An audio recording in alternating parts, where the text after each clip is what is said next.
Hi, everybody, and welcome to today's Animals and Society Colloquium, Shaping Empathy, How Speciesism is Socialized in Family Life. My name is Carol Glasser, and I am a member of the Animals and Society section of the American Sociological Association. If you are a sociologist and you're not part of our group, please get in touch with me. I'd love to tell you how you can join us. The ASA's Animals and Society section is a co-sponsor of the Animals and Society Colloquium, along with the Culture and Animals Foundation. The Culture and Animals Foundation is a fabulous group doing a lot of different things in the field of human animal studies, animals, and arts. And they have a wonderful newsletter that you probably will all want to be on if you're not on it already. And that newsletter will also let you know when more of these events are happening. So Martin will pop in the chat the link for the Culture and Animals Foundation and how you can sign up. We do monthly colloquiums, and we are very excited for this colloquium. We do them during the academic year, and this is our first colloquium of the spring semester, Shaping Empathy, How Speciesism is Socialized in Family Life. And I am really excited to announce Antonella, and you're not going to believe that I actually know Antonella because I'm going to have to ask you for the proper pronunciation of your last name. Guadagnino. Guadagnino. You got All it. right. Sorry about that. Um, I am excited to have Antonella here because I worked with her briefly on some other projects that she's done, and her work is always exciting, and working with her is always a fun time as well. Um, Antonella is a PhD candidate in cognitive and comparative psychology at the CUNY Graduate Center, whose work examines human-animal relations, including how moral attitudes toward non-human animals are shaped through everyday socialization within families. She is also a researcher at the College of Staten Island, where her work focuses on understanding social behavior in captive naked mole rats to inform evidence-based improvements in animal welfare and research practices. Today, Antonella is going to be talking about her research about how children learn moral distinctions between different non-human animals within the family. So now with that, I will turn it over to you. Oh, and before I turn it over to you, actually, the rest of you, I should make some quick announcements. The way this is going to be formatted is Antonella is going to present, and then we will open it up to Q&A. So if you have any questions, feel free to pop them in the chat. And then when we get to Q&A, you can ask questions by either raising your hand or popping them in the chat, and I will moderate the chat. During the talk, you can feel free to use the chat to communicate with one another. And so with that, I will hand it over to Antonella. Thank you, Carol. I'm going to share my screen first. Can everyone see that? My slide? Yeah? Okay. Before I begin, I have to, of course, thank Yana, the PI of this project, for putting this together and giving me the opportunity to do this. And of course, to Carol and Lisa for organizing this, and everyone who's here for carving out some time in your day to be here so we can talk a little bit about how children learn who matters morally in their relationships with other species, and specifically how speciesism is socialized in everyday family life. Um, but before we dive into the study details, I'd like to give a little bit more background on myself, just perhaps for some context. Um, in the last, I would say, 2 decades or so, I've worked with humans and non-human animals in different capacities, as a researcher, as a, forgive the term, dog trainer, as a vet tech in animal hospitals. I've worked in zoos. And what I've found anecdotally is that when of the humans that consider speciesism, they tend to think of speciesism as one of two things. So either a rigid set of fixed beliefs that gets transmitted over generations, or sort of as a novel yet inherent idea that is generated in the mind of an individual. And if the latter is true, then that would make the individual solely responsible for his or her own moral hierarchy. And while either of those two concepts may or may not be true, what I hope to show you today is that speciesism is also something that is negotiated, practiced, learned, taught, reinforced in life's everyday moments. So, for example, on the family sofa, in the backyard, or even at the dinner table. And the work I'll share with you today looks at how parents curate those moments, and in doing so, shape children's early moral attitudes and relationships toward non-human animals.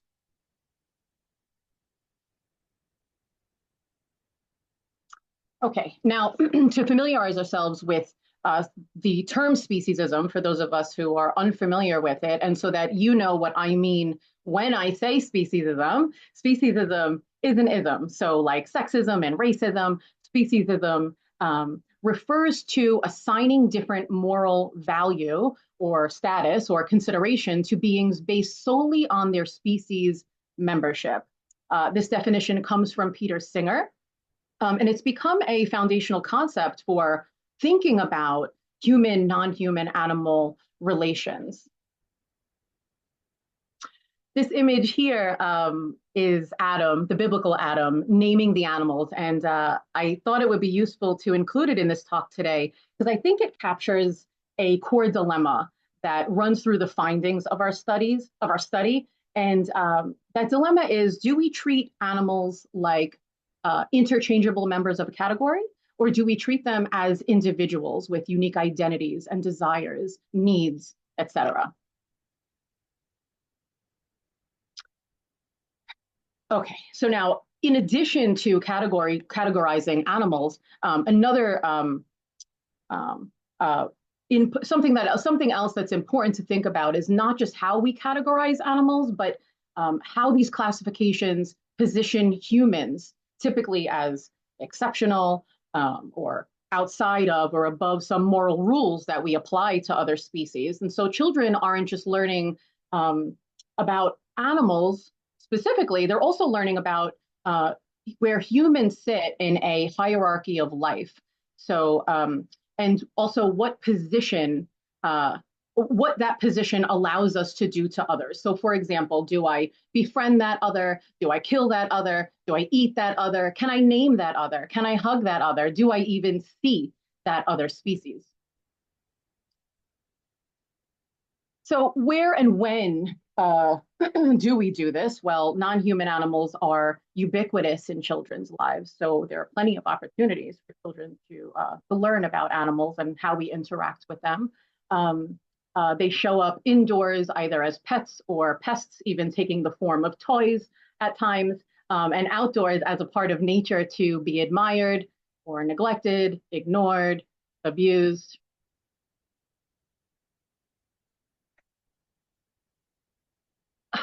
But we know that families don't socialize in a vacuum. Children are embedded in institutions that already normalize species-based hierarchies. For example, through our language, when is a cow and when is a cow a steak? Through media and education, the stories that we tell to our children. Non-human animals are often the earliest, most emotionally salient domains through which children learn. I think our food system is probably the most obvious example of speciesism on here. Science and research, policy and laws, religion, and other traditions, and you could probably add to this list yourselves. So children often learn implicitly that some animals are companions, some are resources, and some are not to be spoken of, rendering them invisible. And so parents are constantly navigating these institutional messages while simultaneously trying to teach and reinforce empathy and care. Okay. Given this context, multi-species families are now a really common way of doing family, with most children in the United States having at least one companion animal. They're treated to some degree as family members. And this means that children don't only learn abstractly, but they're learning through their intimate relationships with non-human animals. And they're also learning by observing others' intimate relationships with non-human animals, which can, I think we can all intuitively probably assume that this can make moral lessons around interspecies relations especially complex and often contradictory. This project was driven by the question, how does speciesism play a role in how parents socialize children's relationships to non-human animals?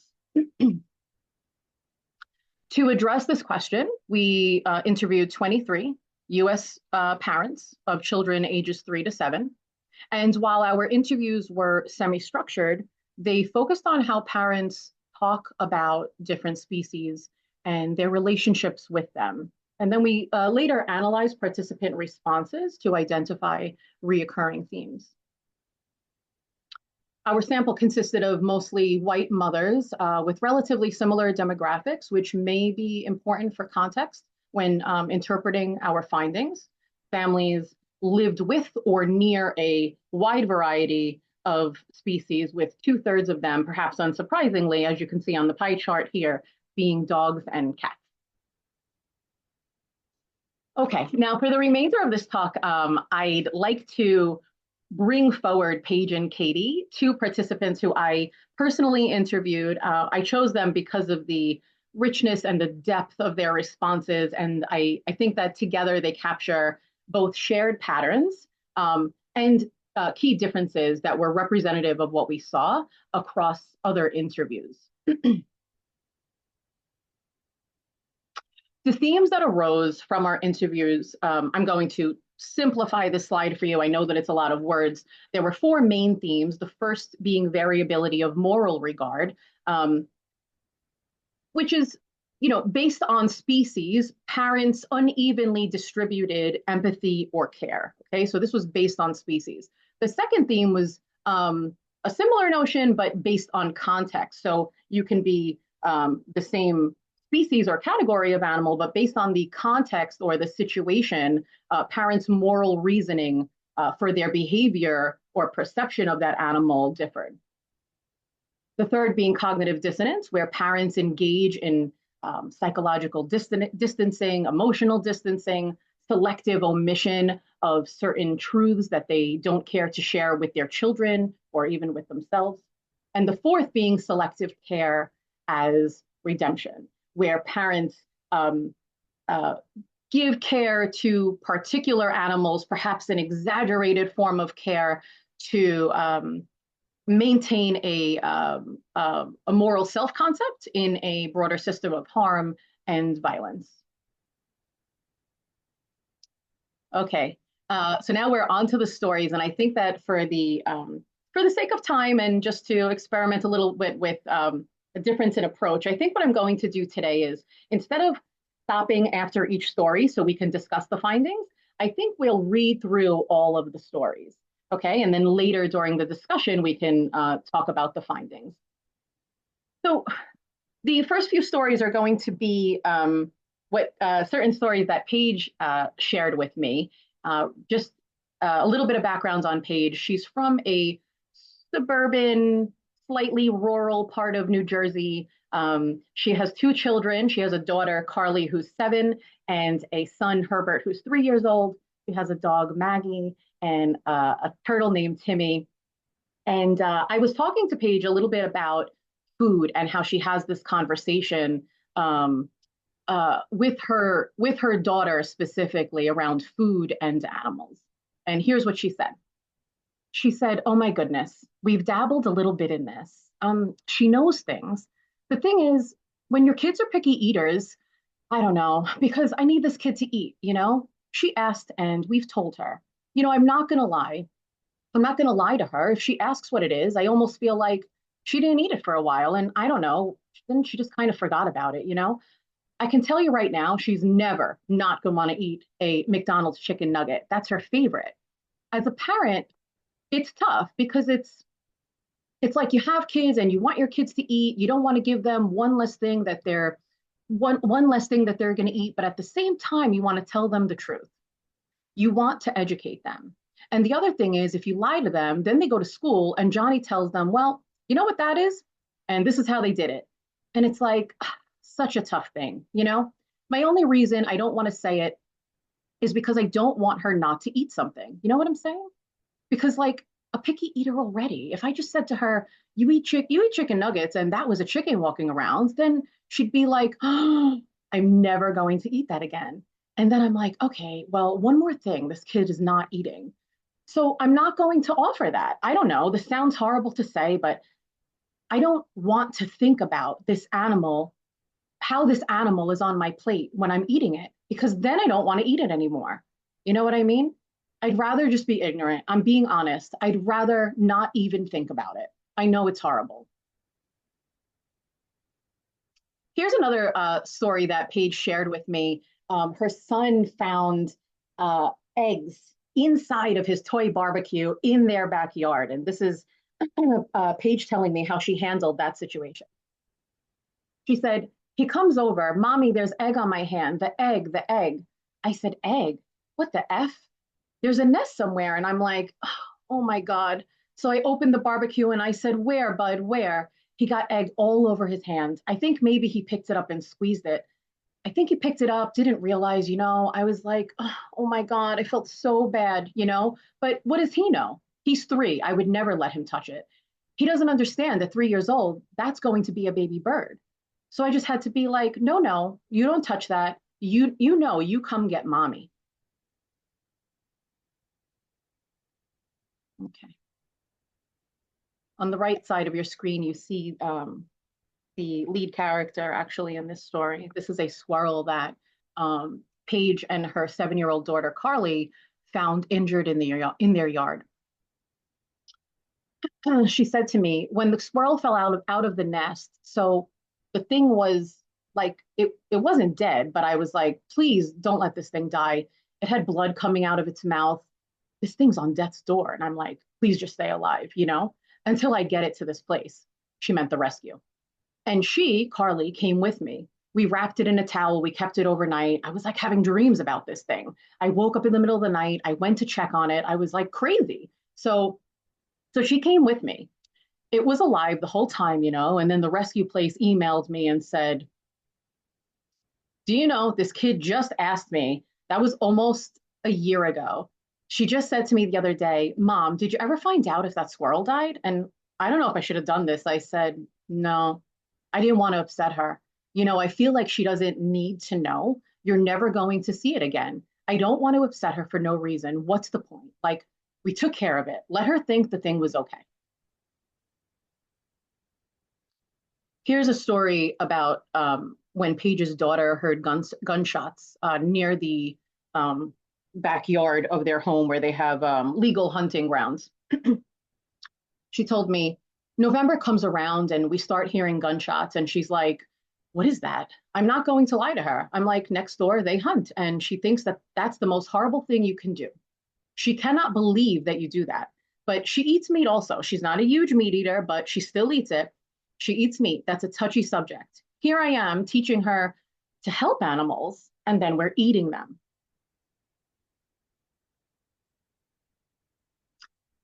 This story is Paige telling me how Timmy came to be their uh, live-in turtle. Why do you think I have a turtle in my house? Because this kid tells me at 6 years old, a predator is going to get it. We can't leave him outside. What are you going to do? Just say no? I got to keep him. And then the only reason we got rid of the second one, well, we put him in the river or by the river, was because turtles are territorial, apparently. I had no idea. I'm thinking Disney, the turtle from Finding Nemo. They're so cute. They were fighting, and like, I think this guy bit the other guy's face or something. And then I researched it and I was like, oh my God, turtles are solitary creatures. I didn't know that. So that guy, we had to let him go because they were going to kill each other. Here's where Timmy holds Paige to account a little bit and turns the tables on her. Paige is telling me a story about when she decided to buy some fish to give Timmy some enrichment in his tiny aquarium. So we get these beautiful tropical looking fish where we went to the store. The guy who helped us, says, oh, he'll be fine. He was trying to sell the fish, $100 worth of fish we bought. I let Carly pick it out. I want the pink one. I want this one. And she's in school one day, and had he freaking had the fish's head. I had to get rid of it. I didn't want her to see that. Then I had to just tell her about it. I told her, bad news, this is what happened. For a minute, she wanted to get rid of the turtle. But then she came to the realization herself that if we let Timmy go, he's going to get hurt or killed. We have to take care of him. So, okay, we can keep him. And thank God Timmy hasn't eaten another fish since. Okay, now we're on to some of Katie's stories. Katie lives in a more rural area than Paige does. They have, a lot of acreage. She's from Minnesota. She has a son who was 6 years old at the time of interview, and two cats and a dog who live in the house and outside chickens. Here, Katie's telling me a little bit about her background with animals. She says, I grew up with cats and a dog. There's something just in me. I really love animals. I like having them around. When I was in college is when I first adopted a cat, but she passed away, and the one I had adopted a few years after I had graduated college, she died probably a year or two ago. I miss having cats around. I must, because I have two of them again now. I wanted my kids to have the experience of growing up with a pet and knowing like at least some semblance of what the responsibility is and what it's like to have them around. I love all kinds of animals. We have some acreage, but not enough for goats or alpaca. So chickens were easy. And I think the biggest thing is having eggs. I know where they come from, I know what they've eaten, and they provide that food source. I want him to understand that the cows on Grandpa's farm are the steak on his plate. It's important for him to see the connection. I verbally will say they are barnyard animals, they are not my pets. And so after some conversation about death and dying, about her cats and her dog, we went on to speak a little bit about the chickens dying and what happens when the chickens are sick and dying. She says to me, I seek veterinary care for my cats and dog, but I probably wouldn't for the chickens. At bedtime, he wants the cats to come into his room with him, not the dog so much, but definitely not the chickens. There's an intentionality in disconnecting from them because of the risk of predation against them. One of them got eaten by a coyote. We thankfully did not witness it her, but it happened. Kane and Kyle, that's her son and her husband, Kane and Kyle went out to the woods and found the pile of feathers and kind of correlated what had happened. Yeah, one died. Chickens just die. I don't know how much he's retained or would recall. He didn't see her dying. We have one right now too. She's old for a chicken. She's 4. She's retaining fluid in her abdomen, and I had to drain the fluid from it. I'm not a nurse, and well, this is a thing I'm doing, I guess. And so he would ask about her. He's like, I'm going to give her, I can't remember what he had, a treat or something. And he's like, I'm only going to give it to her because she's the one who's sick. And so I asked her, do chickens cross the rainbow bridge? And Katie said, nope, it died. There's no rainbow bridge for chickens. Sorry, chickens. Okay. And so now I think that what I'd like to do at this point is sort of pull the stories together through the 4 themes that emerged. I'll just remind you that the first theme was variability of moral regard. And I'm just going to give one example of where I saw that this came up, and you guys might think of some others. Oops. There we go. Okay. Variability of moral regard. So here we see that both of our participants are naming their dogs, their cats, and even their turtle. So these animals that stay inside become individuals or remain individuals. They deserve vet care. They deserve to be named. Whereas other animals like chickens and deer and cows remain in categories. These animals are replaceable, they are edible, and the situations that arise around these animals are often emotionally buffered. Okay, so you can be part of the same household, but hold a very different moral status based on your species. The second theme that came up was context-dependent moral framing. So in the example that comes to the forefront of my mind is the wild eggs outside that were in Herbert's toy barbecue versus eggs that Paige was saying that her children eat, right? So they eat eggs and they eat chicken nuggets. So Wild versus sort of domestic and agricultural eggs are two um, very different, put in two different moral frames, I would say. So chickens that are outside and sorry, birds that are outside and free roaming deserve to flourish, right? We don't let our children harm those animals, but the ones inside in our refrigerator, most of the time we crack, we cook, and if we want to use Paige's words, we don't even want to think about where they came from. Okay, so you can be the same um, object, pardon the term, if you will, and be in a different moral frame. Okay. The third theme that came up was cognitive dissonance, and we saw a lot of this. The one example that I shared with you guys was when Timmy the turtle killed the fish. So when Timmy the turtle kills the fish, this is shocking and this is too violent, and we do not want to expose our children to this. And also remember how Carly was originally angry at Timmy, right? But when humans hunt deer or slaughter chickens, blend chickens up into chicken nuggets so that there's no more chicken left, right? It's something that we're expected to be immune to.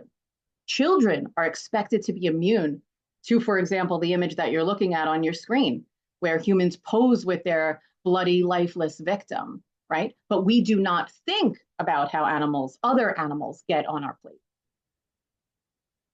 And finally, selective care as redemption.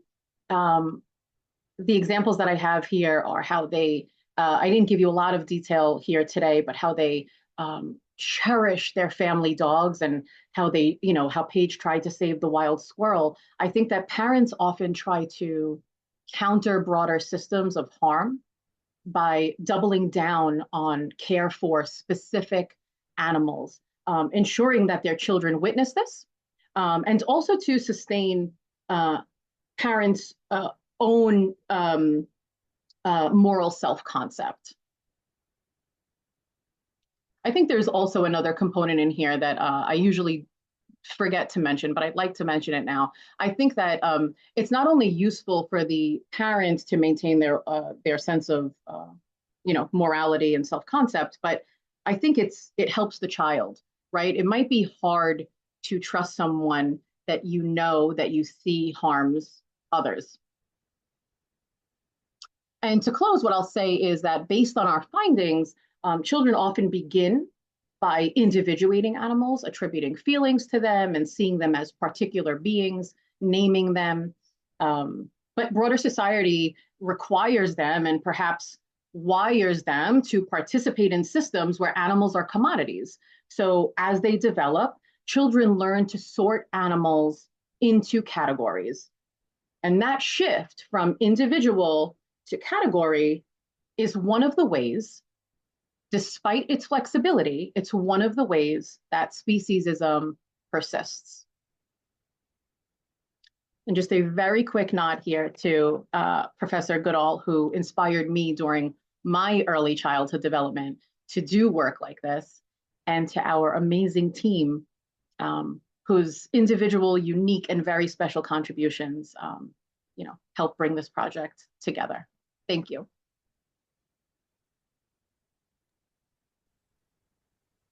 Thank you so much for that wonderful presentation. And thank you for keeping it so brief. We had a discussion earlier about how long the presentation should be because there were so many findings, and we erred on the side of shorter so that you all would have a chance to ask questions. So I'm wondering if those of you in the audience who have questions could either put them in the chat, or you can use the hand raise emoji, and then I will be able to see you to call on you because that will bubble you up to my top screen. I have a question. I have the feeling we're only seeing a snippet of your research here. Yeah. So I have a question. It's just from just as a person who tries to not raise my children with this speciesism. I've noticed stuff from the outside coming in, like outside a fence, at how people position things with their children. So, like an example I can think of is I have a print of a slaughterhouse that's accurate in my front hallway, and people walk in and they're like, oh, "How can you have that with your children?" Right? And I wondered if it ever came up in this interview, in these interviews, decisions people were making in sort of reaction to the outside world, like if they're aware that people on the outside are seeing what they're doing and they have to react to it, or if this is something that they're not really questioning until the moment of the interview when you're asking them to talk about it. Um, Carol, this is so interesting because so specifically these two participants, Paige and Katie, um, about midway through our interview, and the interview with Paige was almost 2 hours, and Katie, same thing, probably like an hour and a half. About midway through each of them, they became very emotional and expressed to me that this is something that they don't like to think about, and they sort of just go with the status quo. So I think the answer to your question is no, they don't think about it. They don't want to think about it. Um, but I believe that while they were emotional, they were also, um, I think they expressed like they were sort of grateful that they were able to discuss this with me openly without judgment, because it's difficult for parents, right? I don't know if I got your whole question. What was the other part of it? Well, that was my anecdote might not have been necessary, just that I noticed that I think about what other people think, but I Oh, have a different perspective than the average person. So I was wondering when you are interviewing them about mhm. this, like, are Oh, they are they generally self-aware? Like, did they talk about what their neighbors think about, how they talk about hunting and that kind of stuff? yeah, yeah.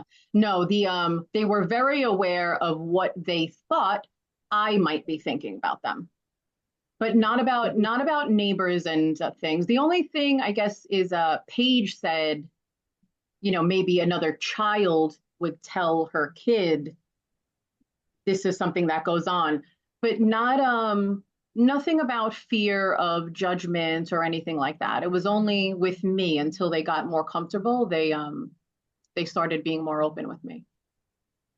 Yeah. Thank you. Hmm. We have a question in the chats, um, which we've got two questions. I'll start with the first one.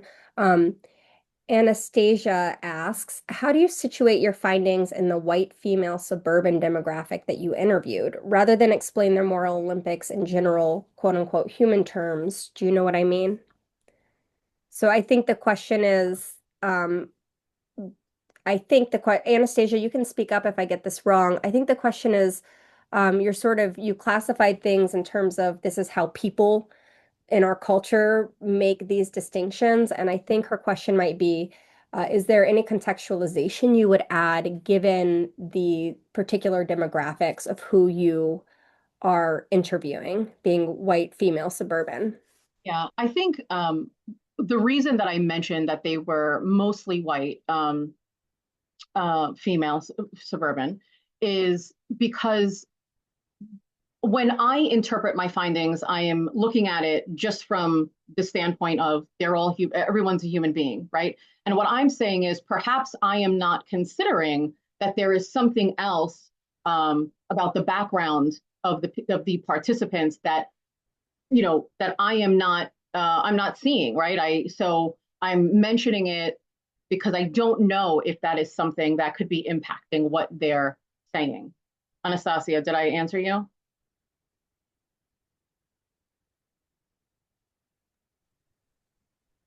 Um, well, I think that that was a clear answer. And I think a lot of stuff in human animal studies and the social sciences has sort of a sampling problem in this way that it tends to be middle class, affluent Yeah. white women who tend to be willing to talk about this stuff too. Yeah. I think we only interviewed one man um, out of the 2023. Um, and that could be, for a lot of reasons that they are um, white middle-aged women. But, based, it's, I think what I'm saying is I don't want to generalize, but based on these findings, here's what we got. Okay, Anastasia. Hi, yes, Hi. yes, Anastasia. Thank you for saying my name, Yeah. Antonella. Yeah, the reason why I asked is because I think your findings would be more interesting to me and more usable if I understood kind of how you interpreted the cultural um rootedness of where they're coming from. Like there was a pattern in the women that you shared. And I think that that pattern could be more revealed with cultural inheritance and what comes with being a white female in those particular settings and in that particular place. So it's more like for conversation and to enrich the research in animal studies, of which I'm Yeah. very interested in.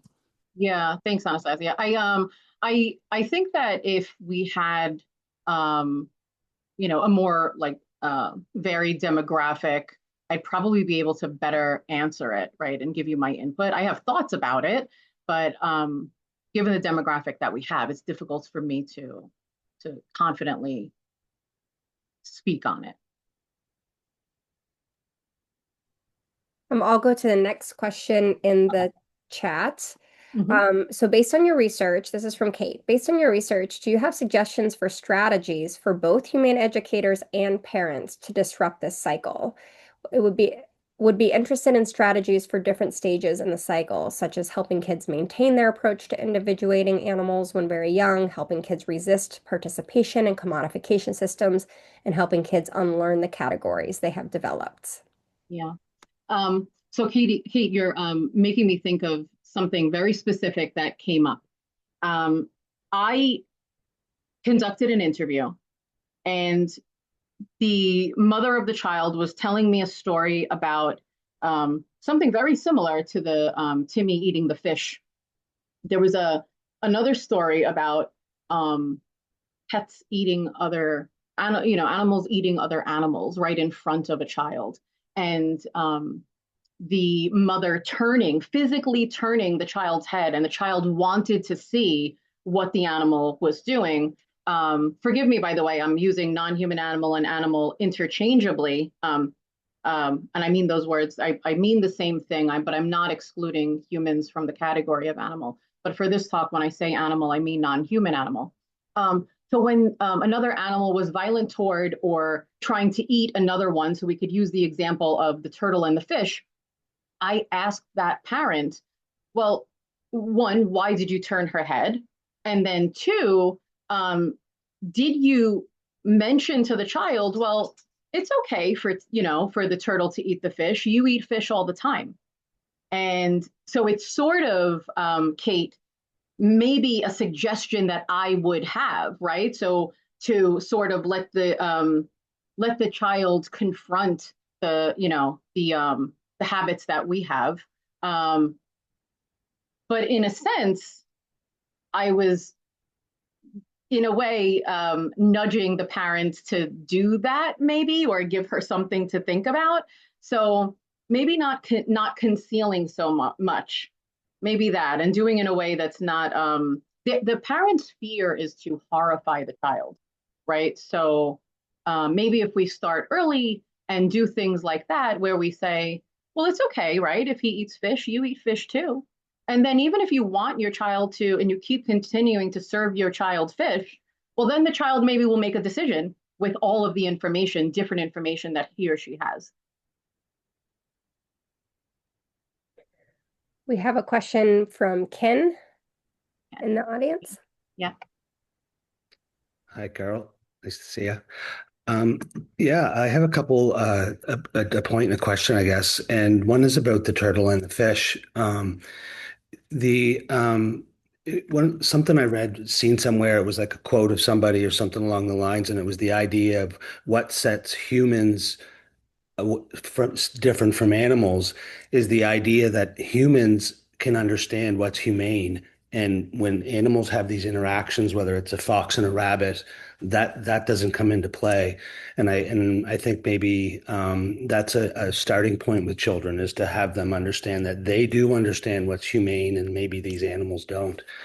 The other thing is where I live, there's kind of two separate regulations for keeping a dog, and one is has a factor of being a dog sled, and the other one is as a pet. Like so, both would be licensed in a different way, but the person who owns the pet kind of wouldn't be allowed to just for any reason kind of go out and cull their dog. Where these people who do have dog sled dogs, if they get too old or sick and stuff, they have that ability to cull them themselves. And what that kind of comes through is legislation. And I wonder where is the point to bring that up to children, because, you can have these ideas, what's right and wrong with animals and sort of thing, but it really comes down to the legislation. I didn't understand that stuff until I was an adult. But I was always around dogs. I just didn't know how to piece them together. And I was wondering if you had any ideas what's kind of the best approach or time to bring that up. Yeah.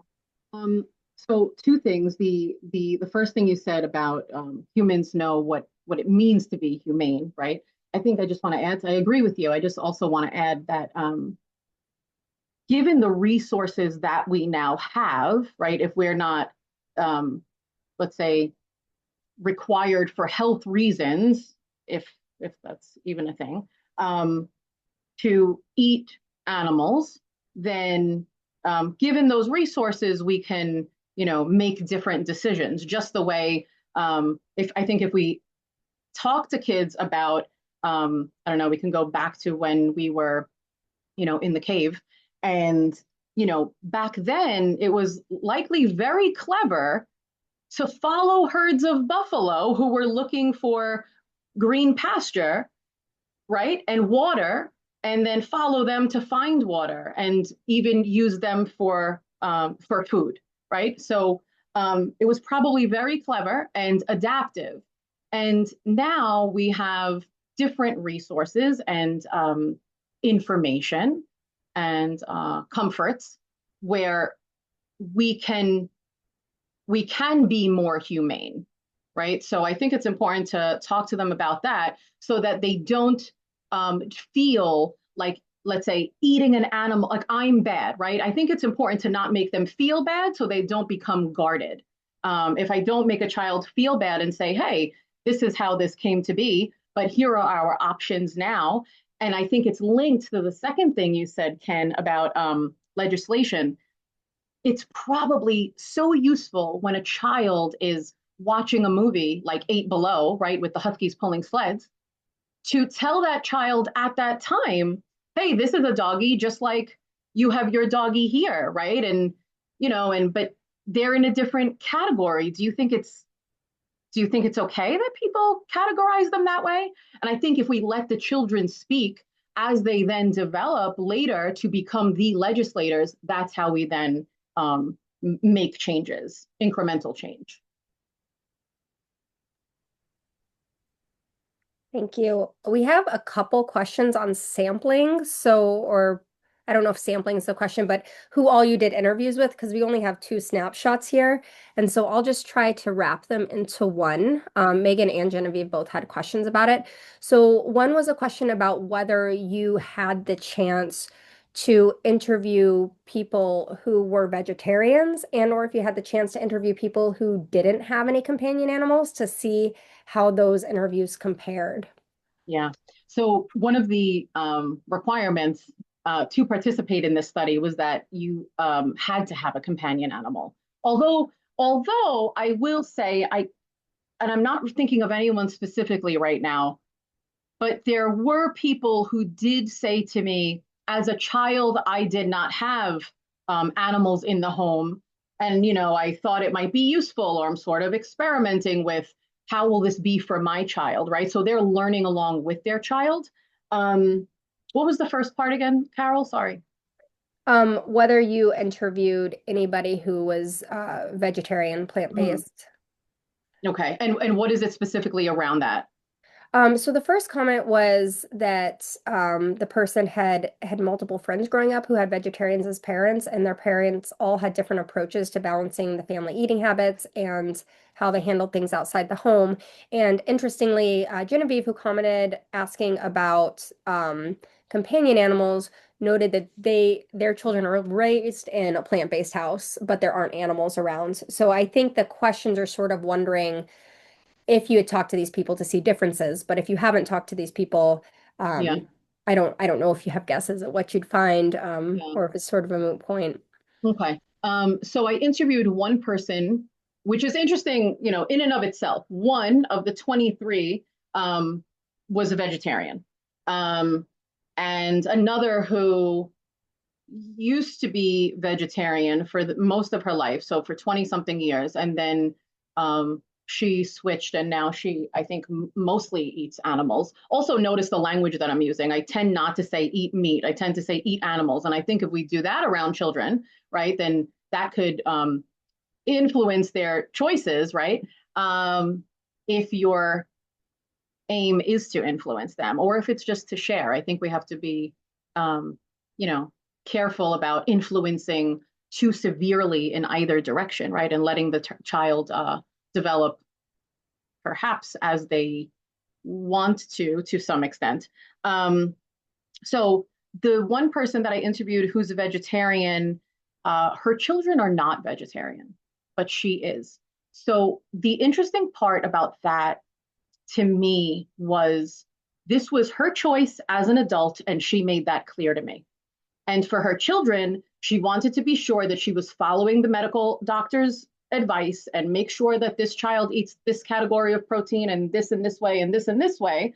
And then later, she will inform her daughter of everything. And then as an adult, they can decide. So that's the example that I have of that for you. Thank you. Yeah. We have a number of good questions in here. A few. I'm going to ask one that I think you can directly talk to with the data that you presented today, Mhm. and expand a little bit.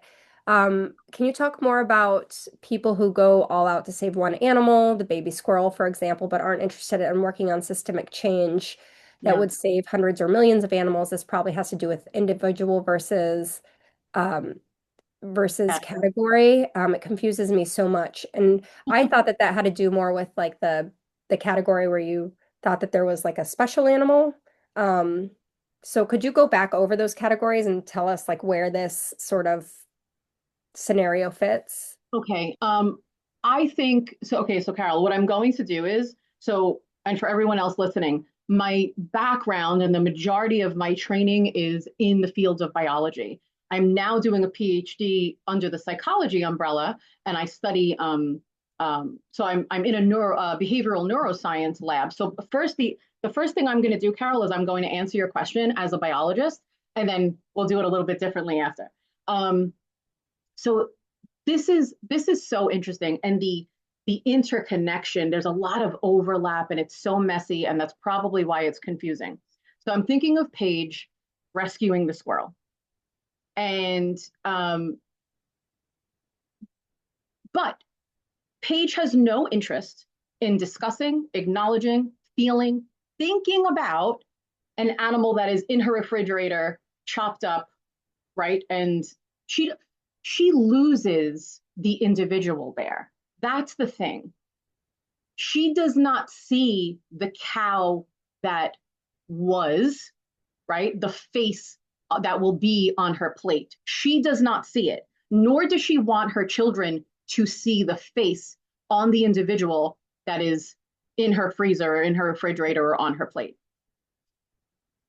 And because she's practiced this since childhood, this is pretty easy for her. This is simple. It is also adaptive, perhaps biologically adaptive. If I can stay alive long enough to reproduce and have children who stay alive long enough to reproduce, so they do very well in society. No one is shunning them, attacking them, etc. It's easy for them.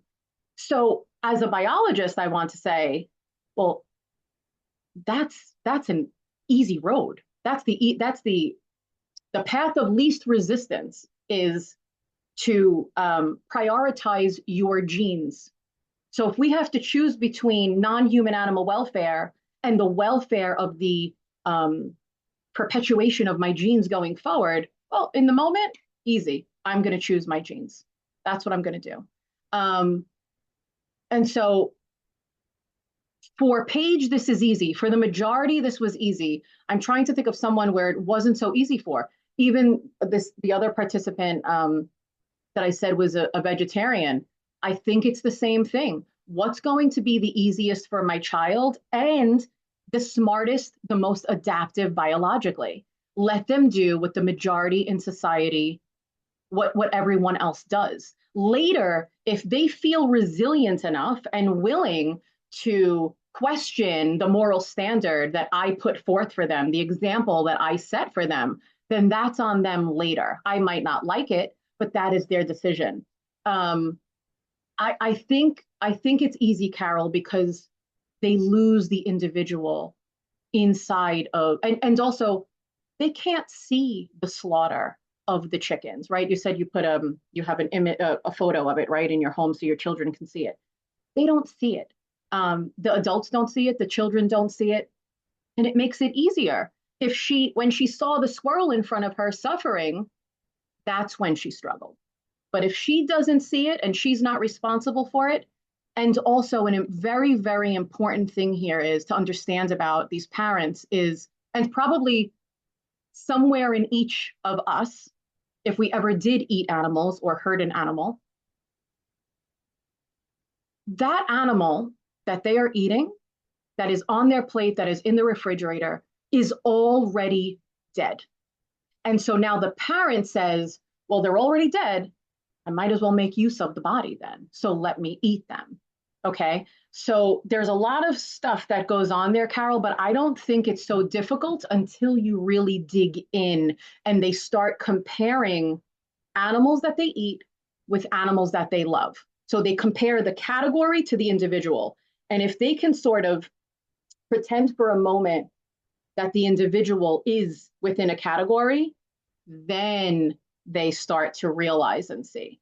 But it's not in their daily practice to do that. Well, so Dana just posted something that I think speaks to this. Dana posted something that caught my attention was the switch in language from it to he in the squirrel story Yeah. as the family began to build a relationship with the animal. Yeah. And Dana's wondering, were there any other instances where you noticed Yeah. someone refer to a Mhm. non-pet by he or she, and did it change the way you interpreted their answers? So, two things happened. Either they start with the it, and then as they personalize the animal, right? And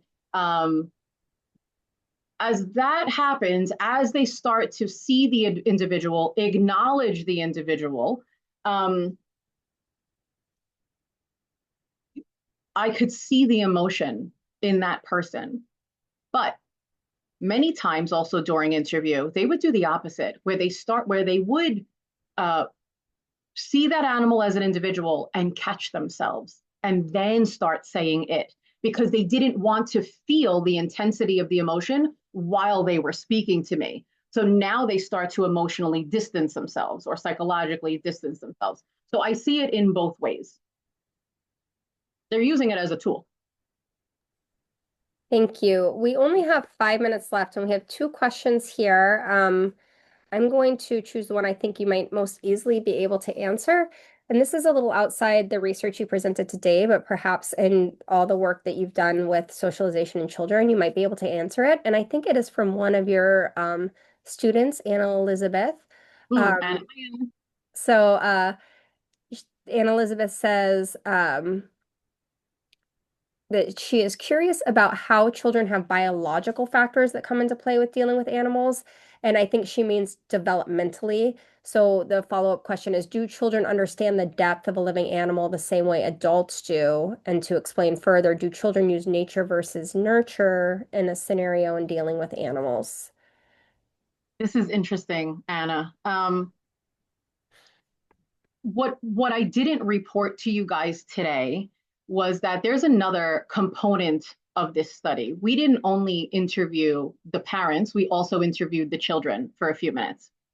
And what I found is that the children, um, individuate animals, and they lose that as they develop. So I think that them losing that is, again, I'm going to answer you in both ways. First, as a biologist, I think that losing that trait developmentally is useful for them living in a society where they, um, you know, are taught to categorize animals. These guys are food, and these guys are, we can love these ones, right? So I think it's useful developmentally.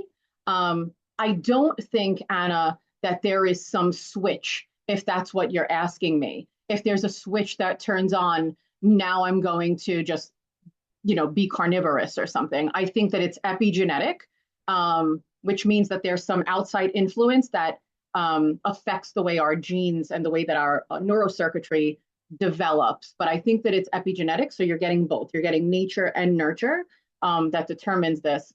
Now, if you're asking me what makes one child more inclined to not eat animals and have more compassion compared to another who can totally compartmentalize or, not care at all. Um, Again, I would say it's epigenetic, it's environmental, and but just be careful when I say environmental. I mean the nurture that they're receiving does not have to. The child's behavior does not have to mirror the nurture that they're receiving. Some of the children who question the parents a lot, you know, there were children who did question the parents, about certain things that animals did, and the parents again would turn their heads or selectively omit information. I think that there are children who can sort of be turned off by that, for lack of a better word, and then go the opposite direction. So the behavior of the child is not always a direct reflection of how they were nurtured. Okay, it could be the opposite. Why that variation occurs, though, that I don't know, Anna. Thank you. We are almost at time. So we are going to wrap up here. If any of you in the audience have a topic that you're working on that you think might be great for a future Animals in Society colloquium, feel free to email me and I'll run it by our team. Um, even if it's a work in progress, we present all sorts of stuff here from all different disciplines and fields. And if you're an advocate or an activist in the community, we'd also love to hear from you as well. If you want to hear about future events like this and you don't currently on our list, um, you can check out Animals in Society Foundation and sign up for their newsletter, and you'll be notified of future Animals in Society colloquiums. But most important, Antonella, thank you so much for a fascinating presentation that obviously had our audience very involved. Any of you who are here today, you'll get an email when the recording is available. So if you want to share this with people in your lives or with your students, the recording will be available for that as well. So Antonella, thank you so much for your time and the wonderful research that you're Thank doing. you, Caramel. Thanks, everyone. Thank you, everybody.